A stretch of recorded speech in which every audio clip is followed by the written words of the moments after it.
welcome back to another video blog.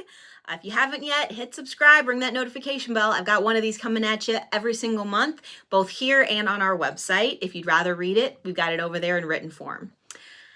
I want to ask you guys the question that we got asked all the time as kids. If you could have one superpower, what would it be? And when we were kids, you know, you'd either say something like flying or being invisible or something like that. But I would really wonder what the answer would be if you asked grown-ups what they wish their superpower would be. Like juggling work or errands or laundry or maybe travel plans. I feel like adults, our superpower choices would be like very, very practical. It'd be very interesting. So if you'd like to leave a comment and tell me what you wish your superpower would be now that you're an adult, please do. I would love to read them. Here's a few of mine that seem to make sense to me now as an adult. And, you know, if you feel like any of these are something you'd pick, drop it in the comments below. I'd have super sleep, where even like 4 hours of broken sleep would feel like a perfect 10-hour perfect night's sleep. So I'd have super sleep. Or I'd have the ability to duplicate myself so I could get chores and work and fun done like all at the same time. Okay? So like be able to do multiple things at once. Or maybe I'd have super strength, so you just never have to hit the gym again unless you were doing it for fun. And you'd be able to do anything you wanted in the gym because you already got the super strength. Kind of like think Mr. Incredible, like something like that. But it would be for very practical reasons, so you wouldn't have to work out again. But mostly kidding on that last one, kind of. But seriously, the first one, that super sleep, I think a lot of us would take that in a heartbeat. I don't know about you guys, but no matter what job, whether that's stay-at-home mom, full-time worker, different schedules, I feel like most people would take super sleep, the ability to just, no matter when you fall asleep or wake up, it feels like you got a full night's sleep, perfect full night's sleep. I feel like most of us would take that one pretty quickly. Nothing really makes you wish for that more than, I would argue, other than you amazing parents when you're taking care of those babies for all those months. Nothing but mad respect for you. But think jet lag when it comes to travel. You finally get to your dream destination and then you're awake at 3 a.m. or you're so exhausted the next day that you can't enjoy your lunch at this amazing restaurant you've heard so much about because your body is completely confused and it's just wrecking your vacation. I know we don't have the magic, I can just instantly change my body to fit whatever time zone I'm in. I never have jet lag. Sadly, we can't do that.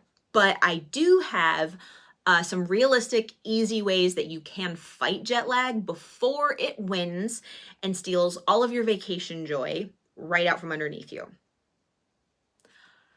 First thing, start adjusting your body to the time zone you're going to the entire week before you leave. Think of it kind of like a soft start to that new time zone. So look at your destination, the time zone, and start shifting both your bedtime and or your wake up time by anywhere from, I mean, you can go on the soft end and do 10, 15 minutes of each, maybe even up to 30 minutes. If you're brave and want to do more than that, you go for it. Sometimes life schedule leading up to a trip isn't going to allow for much more than that. You know, you can't say, oh, sorry, boss, I need to sleep in an extra 20 minutes leading up progressively every day before my trip so I don't have jet lag. Okay, but even 10 to 15 minute shifts can help. So if there's ways to adjust that, that whole week leading up to it, try that. And then that last 2 or 3 days before you go, try just seeing if there's some type of a bigger switch you can do leading into it, and it'll just give you that ability to shift into that new time zone a little bit easier. Maybe try bumping your coffee back or earlier, depending on what your time zone is. That would be a great one to try, is when you have your coffee time in the mornings. The second one is try, if at all possible, to get to your destination 1 to 2 days before your plans start.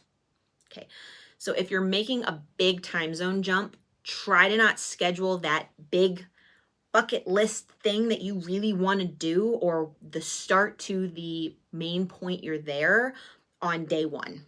Try to give yourself like a 24 to 48 hour buffer to give your body the chance to kind of catch up and be able to enjoy that experience so much better. It's way more fun to enjoy that excursion, or like maybe a tour that you were really looking forward to, when your brain isn't still trying to say, oh, what day is it again? Which time zone am I in? So try to give yourself the best opportunity to enjoy your why, the reason why you're going, by giving yourself that buffer of 24 to 48 hours. And the third one, and I talk about this a lot, you know what I'm gonna say, build in that chill time, that relaxed time into your trip. I am giving you a permission slip. Plan your naps, okay? Even if you're not a napper, everybody needs downtime, okay? And vacation is just a great way to really get that downtime that you have been just dreaming about. Maybe your version is you finally get to read that novel that's been sitting on your bedside table for 6 months that you keep wishing you could read cover to cover and not get interrupted. Or maybe you just would love to listen to your favorite soundtrack, sitting by the pool, sipping something cool, and just not being talked to, not being asked 1,000 questions. Whatever it is, make your downtime intentional. It really can help your body adjust when you give it the opportunity to rest. And it can really help make the most out of enjoying where you are when you are, okay? So sadly, for my lover of all things superhero heart, we can't teleport, we can't time travel, we can't use those dream superpowers to completely get rid of jet lag. But there are ways we can prep and kind of intentionally plan, and that's kind of a superpower in and of itself that really can make all the difference. Speaking of a superpower, and time for our quote, I'm going to wrap it up with a classic superhero quote from Uncle Ben in Spider-Man. With great power comes great responsibility. It is one that I've heard so many times in my life. It reminds me so often that it really comes down to how you're going to take ownership of when you need to be the one making the decisions. So I'll add this: when you use that power of preparation, that responsibility side of it, you can enjoy every minute of your well-deserved vacation by just utilizing that power in your preparation to give you that little bit of an extra edge up and not let jet lag just win the day over your dream trip. I hope that helps. If you're anything like me, you're going to be taking full advantage of those vacation naps.